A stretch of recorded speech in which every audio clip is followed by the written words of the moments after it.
urugendo nyakubahwa Perezida Paul Kagame yajemo hano mu gihugu cya Uganda ni urugendo rusubiza urwo mugenzi we nyakubahwa Perezida Yoweri Museveni yagiriye mu Rwanda mu mwaka ushize.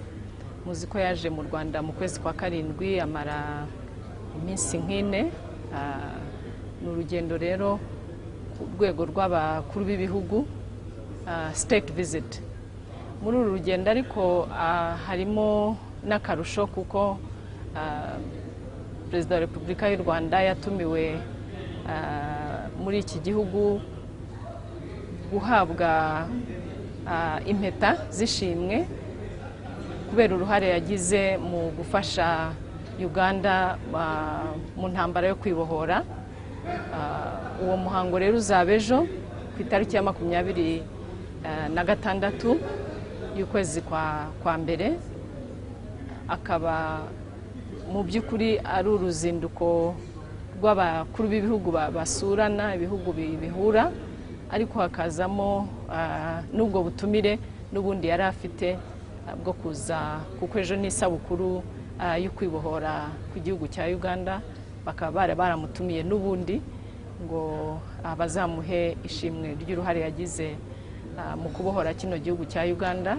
Ikindi nuko muri uru ruzinduko rwabanjirijwe n'inama zisanzweho ziyoborwa na Minisiteri z'Ububanyi n'Amahanga, aho ibihugu byombi bihura ku nzego zitandukanye: ubucuruzi, ikoranabuhanga, politike, ibijyanye n'imipaka n'ibindi.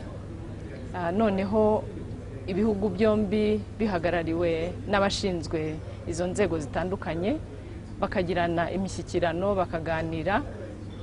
Iyo nama yari yanabaye igihe Perezida Museveni yasuraga u Rwanda mu mwaka ushize. Ubu rero hashize amezi 6 twari twemeranije yuko iyo mishyikirano tuzayikomeza, cyane cyane tugashakisha ibintu byihutirwa twumvikanyeho nk'ibihugu byombi ko twabiha ingufu tukabyihutisha kubikora kurushaho. Iyi nama rero ubu irarangiye uno munsi, ihuriranye nuko Perezida wa Repubulika nawe ageze hano mu kanya. Rero ba Minisitiri w'Ububanyi n'Amahanga tumaze guha abakuru b'ibihugu imyanzuro y'icyo iyo mishyikirano y'ibihugu byombi yagezeho.